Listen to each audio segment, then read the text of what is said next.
Good morning. It is Monday, the 10th of December, and this is The Drill.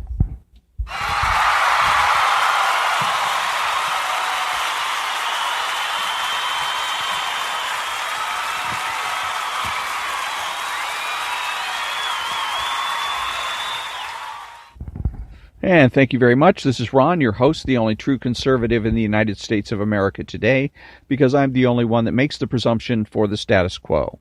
And this is the show for the butchers, bakers, and candlestick makers.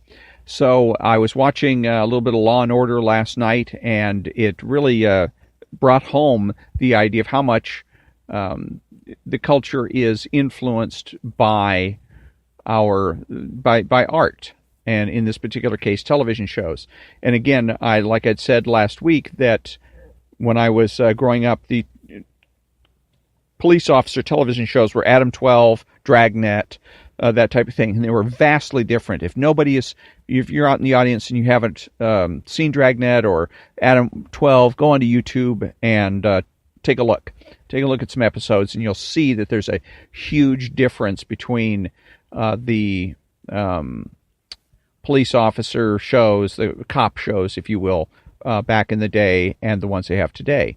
And they're worse today than what they were, because in part, now what I realized last night when I was watching this, in part the reason is the characters, not because, see, all of this, what's going on like with Law and Order's left wing, but it's not left wing because they come out and promote abortion, or they are anti-gold standard, or whatever. Nothing obvious. Although they do get into some of those kind of obvious issues where every once in a while you get the sense that you're being hit over the head with a political statement. But most of the time it's subtle. It's very subtle. It's very nuanced. And that if you don't know what to look for, you miss it. And it will have a tendency, therefore, to influence you and influence your behavior. But one of the things that happens in Law and Order that doesn't happen in Adam 12 or Dragnet is the characters, the police officers, taking a position, taking a socio-political position on the events that they're dealing with, surrounding usually a crime, most often murder. And so it was the same was going last night, where the one of the characters was, and they're not only emotionally involved and taking a position, but they're very righteous about it. They get very righteously indignant with the behavior of suspects. If you watch Adam 12, if you watch Dragnet, the police officers have an objective attitude. They are distance themselves from what is going on around them, because that's the whole idea. The government is supposed to be a neutral third party.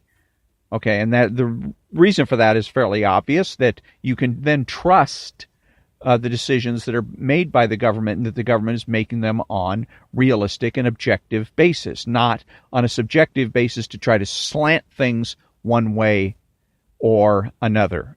That's the quickest way to injustice, and it's also the quickest way to rule. What do you call it? Vigilantism. Let's put it that way. Because if you can't trust your government to go, if I have a dispute with you, ultimately I go to court. You and I go to court and we hash it out there, assuming that we can trust that the judge is going to make a fair and impartial decision. Okay, if we think that the judge is an activist and is activistic, then it doesn't make any sense. Then what we're going to have to end up doing is, if you and I can't settle the argument verbally, then we're going to end up with fist fighting or worse to solve the problem. And that's not what should be happening in a civilized society. It's wrong. But that's the direction that the left wants us to go. Part of it is because it's chaotic. Not part of it, all of it. The whole reason they want to try to subvert and undermine our justice system is to create a sense of chaos, to get people to fight with each other, to create friction, to create a revolution that turns into allegedly socialist paradise. Now, in real life, what that would mean is, if they can destabilize our culture, our civilization, to a large enough degree then the left can simply take over and rule by decree. They can say, you know what, democracy was an experiment, it failed, now we're going to do things authoritarian. Okay, the people had their chance, they screwed it up, so now we're going to do it, have elites run the government and run people's lives. That's exactly what happened in Hitler's Germany. Hitler was elected chancellor, but he had limited powers. He had to go through the Reichstag, which was their version of Congress at the time, in order to get, had the same basic process. If he wants something done, he has to get a bill introduced in the Reichstag. The Reichstag has to debate it, vote on it, pass it. It comes back to him, sign it, all that stuff. So he doesn't want that. What he wants or wanted was the ability to rule by decree, be a dictator. And but he needs an excuse. He can't just all of a sudden say from now on everybody's going to do what I say, because he has to deal with, there's a lot of people in his government, particularly in the military, that might not trust him or like him a whole lot. So he has to end up creating an excuse. And what it was they apparently the Nazis set fire to the Reichstag, set fire to the building, and then blamed it on communists and other conspirators. And that was when Hitler suspended the Reichstag and then ruled by decree. Ostensibly, it was going to be a short-term fix until they could find out who the conspirators were and bring them to justice. But it ended up being a much longer situation, as we now know. But that's, again, the basic idea of the left. If they can get just enough instability in our society, because we already have mechanisms along that direction. If you have a situation in a city where there's a lot of looting and rioting and whatnot, then the government can institute martial law. They bring in the Army National Guard. So you bring in the Army National Guard. They have troops in the streets. Curfew from sunrise to sunset, or sunset to sunrise, whatever it is, and so the government can restore order, so to speak.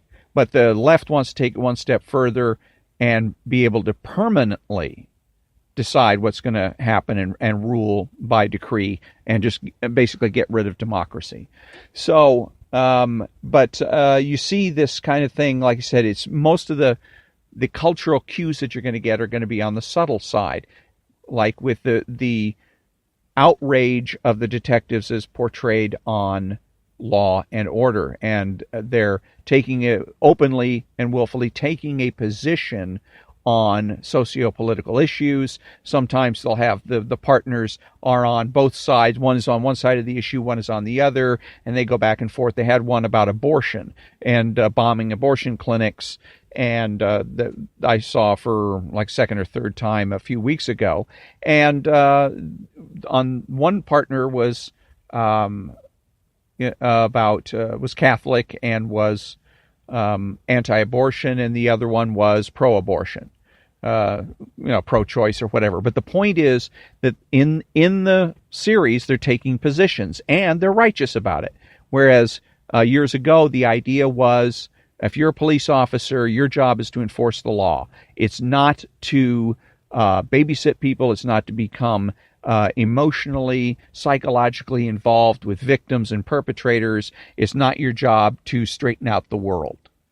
It's not your job to be an activist. Okay, you are you're part of the government, and you're expected to treat everybody fairly and not take positions other than what's legal and illegal, what is against the law, that kind of thing. So when I come back, I'm going to be reading from Ayn Rand's Lexicon, and after that I'll be reading from the 13 Tactics for Realistic Radicals. It's a condensation of Saul Alinsky's Rules for Radicals, and then after that the Rules for Radicals Defeated when I come back.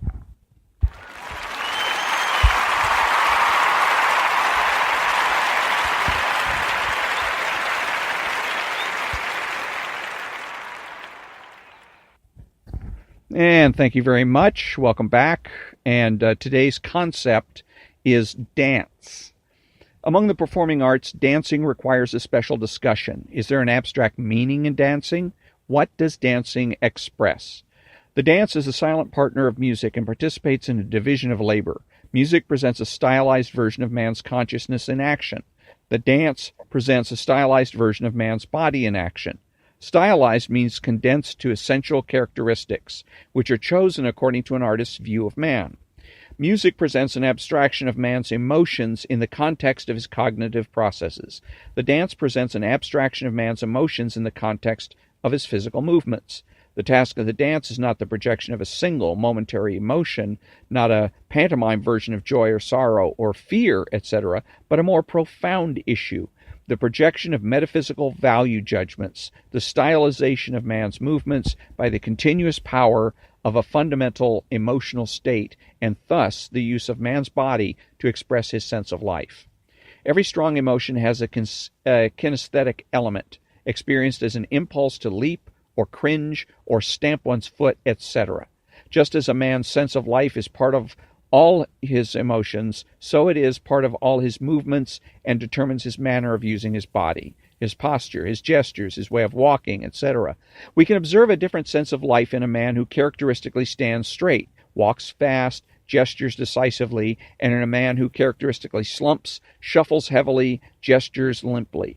This particular element, the overall manner of moving, constitutes the material, the special province of the dance. The dance stylizes it into a system of motion expressing a metaphysical view of man. A system of motion is the essential element, the precondition of the dance as an art. An indulgence in random movements such as those of children romping in a meadow may be a pleasant game, but it is not art. The creation of a consistently stylized, metaphysically expressive system is so rare an achievement that there are very few distinctive forms of dancing to qualify as art. Most dance performances are conglomerations of elements from different systems and of random contortions arbitrarily thrown together, signifying nothing. A male or female skipping, jumping, or rolling over a stage is no more artistic than the children in the meadow, only more pretentious. Within each system, specific emotions may be projected or faintly suggested, but only as the basic style permits. Strong passions or negative emotions cannot be projected in ballet, regardless of its librettos. It cannot express tragedy or fear or sexuality. It is a perfect medium for the expression of spiritual love. The Hindu dance can project passions but not positive emotions. It cannot express joy or triumph. It is eloquent in expressing fear, doom, and a physicalistic kind of sexuality. Music is an independent primary art. The dance is not. In view of their division of labor, the dance is entirely dependent on music. With the emotional assistance of music, it expresses an abstract meaning. Without music, it becomes meaningless gymnastics. It is music, the voice of man's consciousness, that integrates the dance to man and to art. Music sets the terms. The task of the dance is to follow as closely, obediently, and expressively as possible. The tighter the integration of a given dance to its music, in rhythm, in mood, in style, in theme, the greater its aesthetic value. A clash between dance and music is worse than a clash between actor and play. It is an obliteration of the entire performance. It permits neither music nor the dance to be integrated into an aesthetic entity in the viewer's mind, and it becomes a series of jumbled motions superimposed on a series of jumbled sounds. So the only quibble that I would have with that is her lack of what she refers to it as art. Art is too broad of a term. What you really need to be, she should have said, was fine art.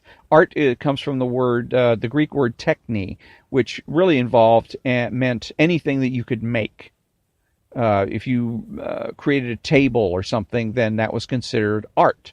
So fine art, that which is used, again, for an aesthetic expression, is different than just art in general. So again, that's the way she should have expressed it, as fine art instead of just art. So when I come back, I'm going to be reading from let's see here, just a second, the 13 Tactics for Realistic Radicals.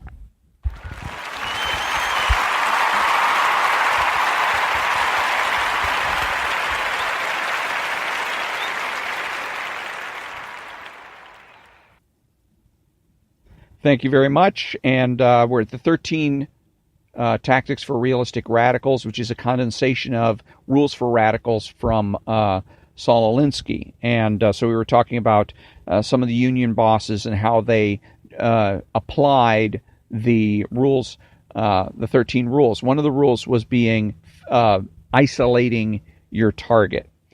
So we have come to a series of bullet points here. The real action is the enemy's reaction. The enemy, properly goaded and guided in his reaction, will be your major strength. Tactics, like organization, like life, require that you move with the action. The scene is Rochester, New York, the home of Eastman Kodak, or rather, Eastman Kodak, the home of Rochester, New York. Rochester is literally dominated by this industrial giant. For anyone to fight or publicly challenge Kodak is in itself completely outside of Rochester's experience. Even to this day, this company does not have a labor union. Its attitudes toward the general public make paternalistic feudalism look like participatory democracy. Rochester prides itself on being one of America's cultural crown jewels. It has its library, school system, university, museums, and its well-known symphony. As previously mentioned, we are coming in on the invitation of the Black Ghetto to organize them. They literally organized to invite us in. The city was in a state of hysteria and fear at the very mention of my name. Whatever I did was news. Even my old friend and tutor John L. Lewis called me and affectionately growled, "I resent the fact that you're more hated in Rochester than I was." And that was a quote. This was the setting. One of the first times I arrived at the airport, I was surrounded by reporters from the media. The first question was what I thought about Rochester as a city. And the I here is Saul Alinsky, by the way. And I replied, quote, "It is a huge southern plantation transplanted north," unquote. To the question why I was meddling in the Black Ghetto after everything that Eastman Kodak had done for the blacks, there had been a bloody riot, National Guard, etc. the previous summer, I looked blank and replied, quote, "Maybe I'm innocent and uninformed of what has been happening here, but as far as I know, the only thing Eastman Kodak has done on the race issue in America has been to introduce color film," unquote. The reaction was shock, anger, and resentment from Kodak. They were not being attacked or insulted, they were being laughed at. And this was insufferable. It was the first dart tossed at the big bull. Soon Eastman would become so angry that it would make the kind of charges that finally led to its own downfall. The next question was about my response to a bitter personal denunciation of me from W. Allen Wallace, the president of the University of Rochester and a personal director of Eastman Kodak. He had been the head of the Department of Business Administration, formerly at the University of Chicago. He was at the university when it was locked in bitter warfare with the black organization in Woodlawn. "Wallace," I replied. Quote, "Which one are you talking about, Wallace of Alabama or Wallace of Rochester? But I guess there isn't any difference, so what was your question?" Unquote. This reply, 1, introduced an element of ridicule, and 2, it ended any further attacks from the president of the University of Rochester, who began to suspect that he was going to be shafted with razors, and that an encounter with me or with my associates was not going to be an academic dialogue. It should be remembered that you can threaten the enemy and get away with it. You can insult and annoy him. But the one thing that is unforgivable and that is certain to get him to react is to laugh at him. This causes an irrational anger. I hesitate to spell out specific applications of these tactics. I remember an unfortunate experience with my Reveille for Radicals, in which I collected accounts of particular actions and tactics employed in organizing a number of communities. For some time after the book was published, I got reports that would-be organizers were using this book as a manual, and whenever they were confronted with a puzzling situation, they would retreat into some vestibule or alley and thumb through it to find the answer. There can be no prescriptions for particular situations because the same situation rarely recurs, any more than history repeats itself. People, pressures, and patterns of power are variables, and a particular combination exists only in a particular time. Even then, the variables are constantly in a state of flux. Tactics must be understood as a specific application of the rules and principles that I have listed above.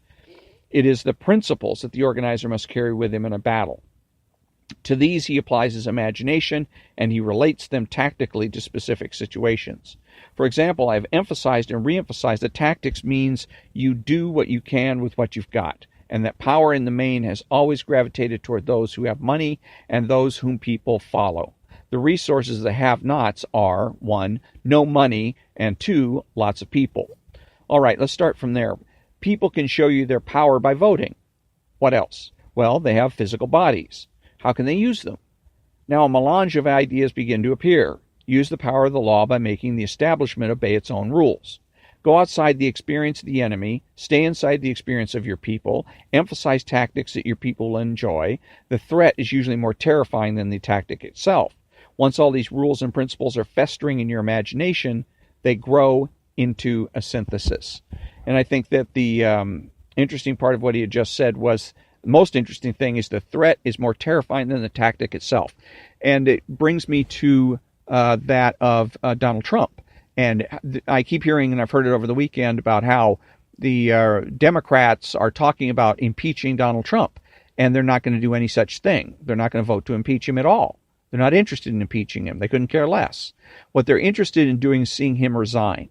If he resigns, it does two things. First of all, it gets rid of him. Second thing that it does is, it creates first of all, it creates instability. It gets rid of Donald Trump, and he's gone for good. He ceases to be a political factor, because resigning is tantamount to confession. Okay, so then he's then confessing that he was the wrong man at the wrong time. He was not the right man for the job. He's confessing that he got the position illegally or illicitly, and that he should have never been president in the first place. Gives the left all the ammo they need to disregard his presidency and pretend that he didn't exist. Creating further turmoil within the country and more agitation, et cetera, et cetera. So, again, what they're trying to do basically is psych the president out. This president is more intuitive about those kinds of things than any other president or any other person I've ever seen. He knows that it's happening. He couldn't explain it to you the way I'm explaining it to you, but he knows, and he responds accordingly. So the likelihood that Donald Trump will go ahead and resign is almost nil, because he's got an inkling. He knows somewhere in his mind that exactly what they're trying to do. They're trying to spook him. They're trying to scare him. They're trying to intimidate him with all kinds of talk of impeachment. And and that's the threat. And there's a saying. The saying in chess is similar saying in chess about a threat being more, when you're threatening to take somebody's piece, there's more of a psychological impact than the actually taking the piece itself. Or putting the king in check is a huge psychological deal. And so it's the threat that seems to have more power, psychological impact, than the actual event itself. So, and that's what you got to remember with everything. The left is constantly talking about doing this or doing that or doing the other thing. And as long as they're getting a reaction out of somebody, they're winning. It's also part of the reason why when the left gets into power, they're completely ineffective. You look at Venezuela. Why is it going down the toilet?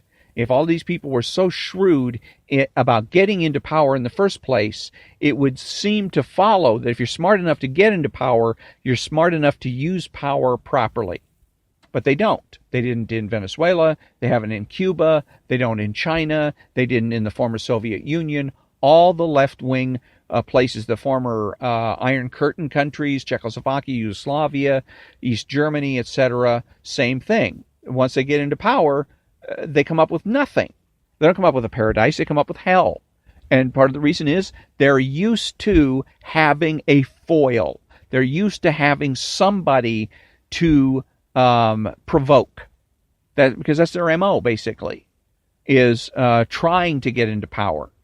But actually getting into power doesn't seem to be their actual goal. If you look at Alinsky's rules, they're rules for challenging people in power, but they're really not rules for getting into power, nor are they rules for what to do once you gain power.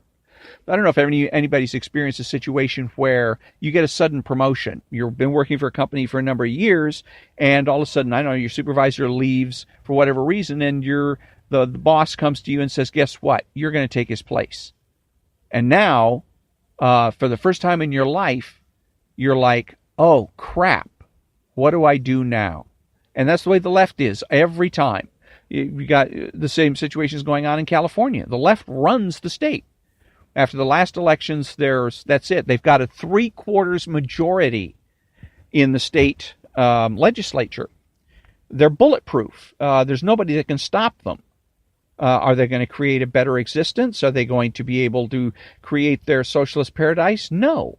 They'll F things up because they don't know what to do. None of anything from Marx on forward, nobody, Mao, Lenin, Saul Alinsky, nobody ever stopped to think, wait a minute, okay, if it's destined, we're destined to be in power, what do we do once we get there? You know, they're good at creating instability. But once that instability resolves itself and does so in their favor, they don't know what to do. They're lost. Like the person at work that suddenly becomes a supervisor that had never anticipated being a supervisor, never thought about it. And they're scared to death because they realize they don't know what to do. Same kind of an idea. So remember that. The left is always bluffing. Okay, they want to use a threat. If you're at work, they like to say, oh, if you do such and such, I'll go to human resources. If you do so and so, I'll go talk to your supervisor. Call the bluff. Call the bluff. You know, you tell them, we were taught in the Air Force when I was a supervisor.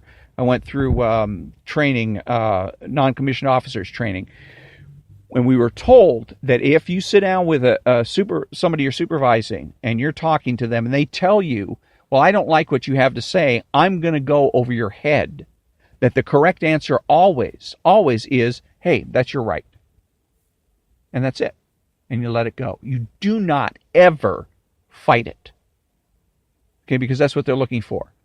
They're looking to, it's a power move. I'm going to go over your head. It's a power move. The whole idea is to get you rattled to the point that you're going to say or do something stupid. Okay? And once you've done that, then they really got you. Okay? And then maybe they can provoke you even further. So maybe they provoke you into saying something stupid. Then you realize you've said something stupid, and then they have a comment to come back at you, and then maybe you do something stupid. So what turned out to be a nothing, a problem that if they'd gone to your supervisor with it, your supervisor would have brushed off, now you all of a sudden find yourself being court-martialed. Don't give them that kind of power. And the same thing goes with the people in your life that are lefties, that are going to come to you, make various threats. Kids might do it a lot these days where they say, oh, yeah, well, you know, if you punish me, I'm going to call for Child Protective Services. If you ground me, if you spank me, if you take away certain privileges, I'm going to Child Protective Services. Figuring that if they can, then, and you overreact and slap them or something, now they may really have a case of battery. Now they're in charge and you're having to dance to their tune kind of a situation. So don't let the left scare you. 99.9% of the time, these folks have no intention of following through. The left in Congress has no intention of, and especially delicious for them because the Republicans run the Senate. So they can draft up articles of impeachment all they want. They know that the Senate's never going to go ahead and, it'll be like Bill Clinton. Bill Clinton was impeached. The Senate had to do the trial. The Senate went through the motions and didn't even really bother to attempt to truly prosecute Bill Clinton. And Bill Clinton was exonerated. And they know the same thing would happen to Donald Trump. Okay. So, again, they can offer all the articles that they want to, but more than likely they're not going to do it because also what was happening there is authority exercised means they have to accept responsibility. They're not interested in doing that. They like magic. And the magic is in making a threat and watching people destroy themselves. Okay, you psych people out and watch them destroy themselves. That's the idea. But with that, we come to the conclusion of another episode of The Drill. And until next time, I thank you for listening and have a great day.